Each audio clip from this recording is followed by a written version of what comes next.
Hello, Cancer, Sun, Moon, Rising, and Venus signs. Kamusta kayo? Sana po nasa mabuti kayong kalagayan. Welcome back po sa Star Tarot. Kung bago kayo rito, welcome din kayo. Thank you for your support. I truly appreciate it. God bless you all.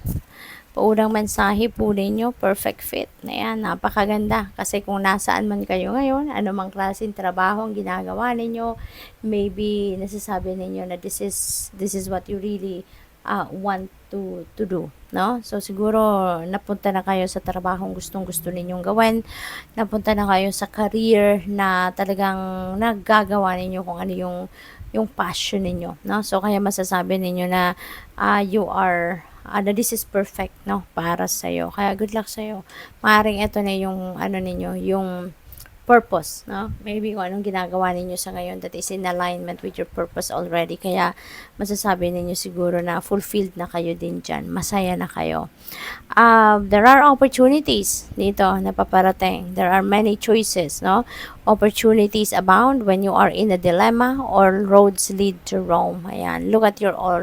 Look at all your options, okay? Para makita ninyong mabuti, no? Makita ninyong mabuti kung ano yung iba't ibang klaseng choices dito na who knows, 'di ba? Makita niyo na dito yung best para sa iyo. Okay? Para wala kayong maniglek, wala kayong malagpasan, wala kayong pagsisihan na hindi ko yung kasi tinignan, hindi ko nakita, ganun pala yon, or mas maganda pala yon kaysa sa napili ko, 'di ba? Kaya kailangan tignan ninyo lahat, no? Tignan ninyo lahat ng opportunities na to while you are given that opportunity to choose your path.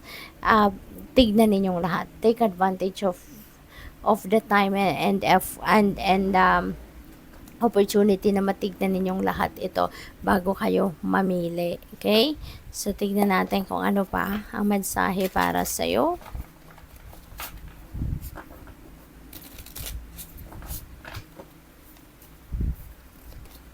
We have the Hanged Man. Ayan. So, Hanged Man, this is a time for introspection and reflection. Kasi magkakaroon kayo dito ng parang pagtigil ng lahat, no? Parang magkakaroon ng delays or blockages dito ang kung ano man ang inyong ginagawa in order for you to take a rest, in order for you to step back sa kung ano ang inyong pinagkakaabalahan. Kasi maaari, no, na talagang tuloy-tuloy kayo, parang energizer siguro kayo lagi, na go ng go ng go lang kayo, no? Hindi kayo nakakapagpahinga man lang, hindi kayo nagde-day off, hindi kayo nagbe-break, no, from what you are doing, no? Kaya maaring ito na yung paraan ng universe para patigilin ka muna, no?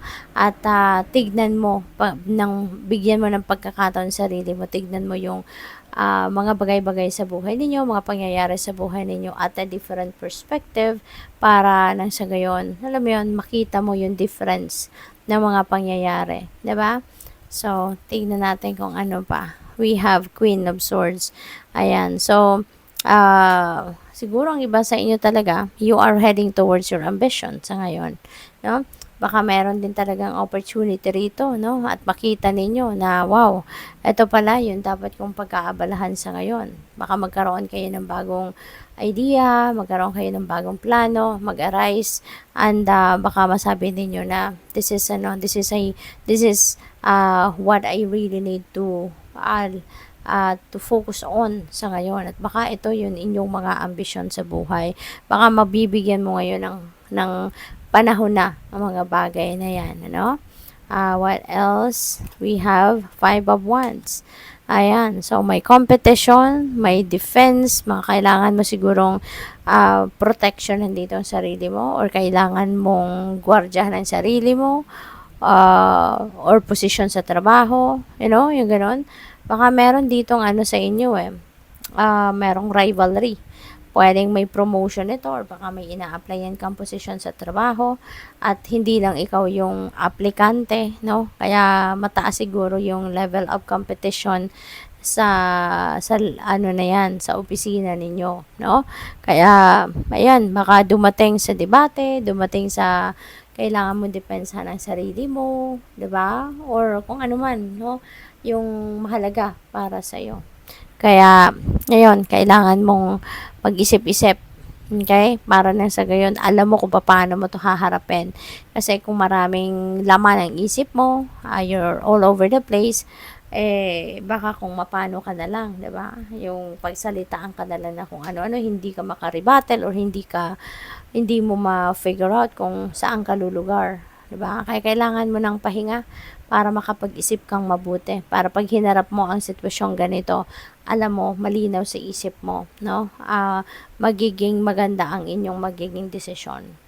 What else? We have Page of Wands. Ayan, there are good news coming your way. Good news, communication, correspondence coming your way, no? Kaya maaring ang iba sa inyo rito is also going to focus on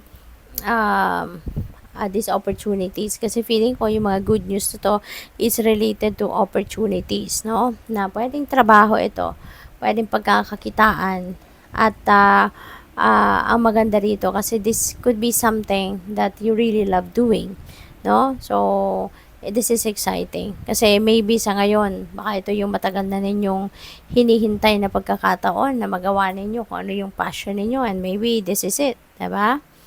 What else? We have the Hierophant. Ang iba sa inyo rito, baka magpapakasal na, no? Mag-aasawa na. Kasi si Hierophant is a marriage card. So, possibly, ganun ang maganap.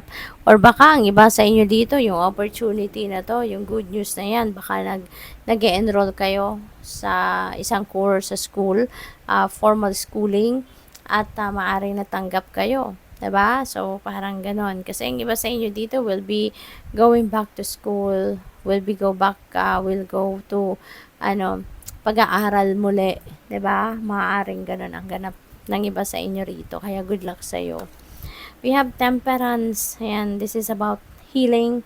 This is about balance, guidance, diba? Ginagabayan kayo ng Divine Universe dito, no? Sa lahat ng ginagawa ninyo, sa lahat ng mga aktibidades ninyo, sa lahat ng mga pagpaplano ninyo, you're divinely guided.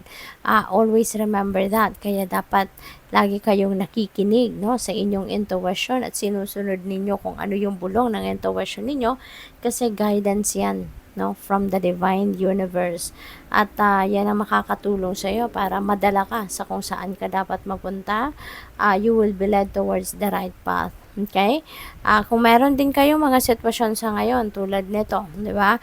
Maaaring yung sitwasyon na ito magulo, nakakadagdag stress pa sa inyo kasi may mga diskusyon, may mga pag-aaway, competition, maaari, no, na that will be healed, no? Your situation will be healed, at baka, no, one day makapag-usap na kayo na kung sino man dito yung kaaway ninyo or kadiskusyon.